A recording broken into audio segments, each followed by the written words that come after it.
Question number one, what was memorable about the play? The thing that I found most memorable about the play was when Pentheus's mother essentially murders him and rips his body apart, and then she walks around and is like, look at my prize kill, look at the animal that I killed, look at what I've done, look at this lion. And then she doesn't even realize that it's her own son. And I don't really find that interesting because she murdered somebody in a gruesome way. What I found interesting was that it was so vividly written and you could literally picture the scene happening. And then the emotion that evoked with the fact that she's killed her son and murdered him in such a gruesome way and doesn't even realize that it's her own son that she's killed. The second question, 3 major points of tension or conflict. Man versus God, obviously, because you have Pentheus who's like, I don't need to worship the gods anymore. It's not a big deal. I don't need to do that. And then you have Dionysus who's like, well, yeah, you do. And then you have young values versus old values again when Pentheus is like, no, I don't need to worship the gods. And then you have Cadmus and the seer who's like, well, yes, you do. That's really important. And then you have city versus city because you have some cities who still believe in worshiping the gods and some that don't. And as we see in the instance of this city, that when they don't, they get punished.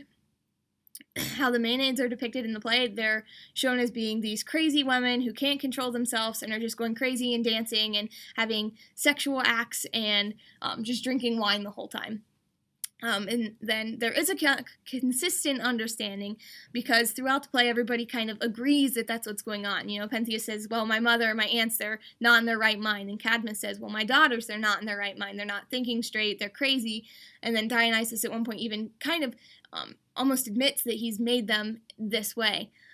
And then the role and status of women in Greek society, it kind of shows that they kind of viewed them as people who couldn't care for themselves. They couldn't really make decisions for themselves, and men would literally drive them crazy. So in a way, it's kind of saying that they were below men.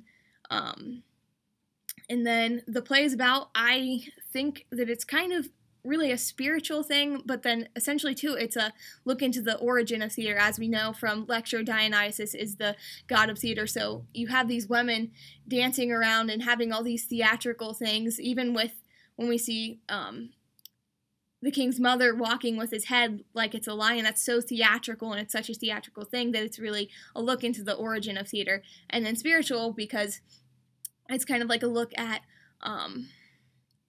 like the anger of the gods, and so it kind of goes into present day because, and it's relevant today because, you know, you look at Christianity, you have those who believe and those who don't believe, and the question is, well, is God an angry God? Is he going to punish us if we're not believing? And then why is the cover Elvis? Well, obviously because the ladies went crazy for Elvis, they danced around for him, and the same happened with Dionysus with the Bacchae.